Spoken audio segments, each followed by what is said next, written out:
শিলচৰৰ পৰা আমি যোৱাকালি ৰাতি আহি পালোঁ আৰু শিলচৰৰ বাইদেৱে আমালৈ কি কি পঠাই দিলে মানে গোটেইবিলাককে দিছে। আমাৰ চাৰিওজনী যি গৈছোঁ ল'ৰা ছোৱালীকেইটাকো দিছে। এতিয়া মই মোৰ বস্তুখিনি দেখাব ওলাইছোঁ, মোৰ আৰু মোৰ ল'ৰা ছোৱালীক কি দি পঠালে। বাইদেউজনী বহুত মৰম কৰে আমাক, এনেকুৱা মৰম মানে আচৰিত।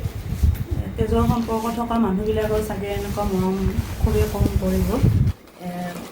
এনেকুৱা অলপ দিনৰ চিনাকিতে এনেকুৱা মৰম কৰিছে মানে আচৰিত, আৰু আহিবই নিদিয়ে আমাক, ইমান মৰম কৰিছে মানে। দুবাৰৰ টিকেট কেঞ্চেল কৰিলোঁ গৈ। এয়া মোৰ ছোৱালীজনীক দিছে এযোৰ কাপোৰ। দেখুৱালোঁ মৰম কৰে, এনেদৰে তাৰ স্মৃতি হিচাপত ৰৈ যাব কি কি দিলে, সেইকাৰণে অলপ আপোনালোককো দেখুৱালোঁ। এযোৰ কাপোৰ দিছে ছোৱালীজনীক, জিন্স এটা টপ এটা।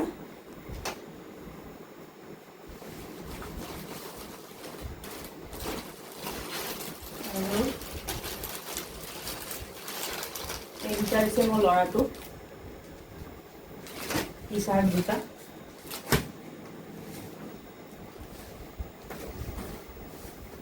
আৰু আমি স্বামী বিবেকানন্দৰ সেৱা আশ্ৰমত গৈছিলোঁ যে, তাত জৱাহৰ বাইদেউ কিতাপ কিনিলে, ল'ৰা ছোৱালীকেইটা কিতাপ দি পঠালে। অলপমান বাইদেউজনী বহুত মানে পঢ়ি ভাল পায় তেখেতে, সেইকাৰণে কিতাপ কেইখনমান কিনি দি পঠাইছে। আৰু লগতে তাৰ পৰা এইটো ঘিও দিছে আমালৈ। স্বামী বিবেকানন্দৰ সেৱা আশ্ৰমতে বিক্ৰী কৰে ভিতৰতে কিতাপ আৰু ঘি।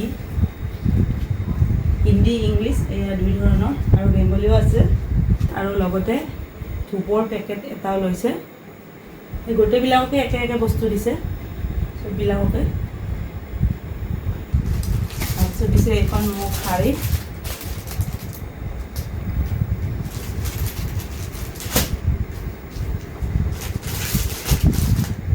পিয়ৰ কটন হয়। বাইদেউজনী খুব হেঁপাহেৰে এইখন দিছে। তেখেতে এইখন শাৰী পিন্ধা আচলতে আমাক খুব জোৰ কৰিলে গোটেইকেইজনীকে। আমি তেওঁৰ মানে কাপোৰ পিন্ধি এদিন ফুৰিব যাব লাগে। গোটেইকেইজনীয়ে তেওঁৰ শাৰী উলিয়াই লৈ পিন্ধি গ'লোঁ। এতিয়া তেখেতৰ মানে কথা আৰু যোনে যি পিন্ধিছে তেওঁ লৈ যাব লাগিব, সেইখিনি তেওঁৰ স্মৃতি হিচাপত। আমি নানো বুলি ভাবিছিলোঁ, কিন্তু ইমান মৰমেৰে দিছে নহয়, না কৰিব মানে বেছি নোৱাৰিলোঁ আৰু লৈয়ে আহিলোঁ এইখন এখন।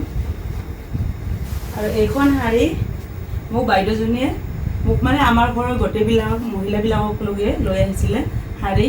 আৰু তেখেতে এইখন শাৰীও মোক দিছিলে, সেই সময়ত দিছিল। আৰু মই এতিয়ালৈকে চিলোৱা নাই, পিন্ধা নাই, ভাবিছোঁ একেলগে দেখুৱাই দিওঁ। এইখন শাৰীও দি দিছিলে, এয়া ব্লাউজ পিচ আৰু আছে। আৰু এইযোৰ কাপোৰ মই কিনিছিলোঁ ছোৱালীটোৰ কাৰণে। বাইদেউ ছোৱালীটোৰ কাৰণে পেণ্টালনৰ পৰা কাপোৰ ল'লে। ছোৱালীজনীৰ মোৰ পচন্দ হ'ল আৰু এযোৰ কাপোৰ, এইযোৰ মই লৈ ল'লোঁ সেইকাৰণে। টি চাৰ্ট এটা আৰু কটনৰ পেণ্ট এটা। এইখিনি হৈছে কাপোৰ। আৰু এইখিনি বস্তু দি পঠাইছে মোৰ মাহঁতৰ ঘৰলৈ। মোৰ মাহঁত নহয়, আমাৰ চাৰিওজনী মাহঁতৰ ঘৰলৈ।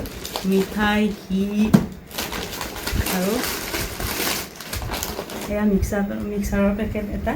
আৰু শিলচৰৰ ছপাৰ ষ্টপৰ পৰা এইযোৰ গ্লাছ মই লৈছিলোঁ।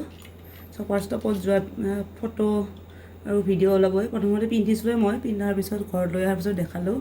এইযোৰ লৈছোঁ।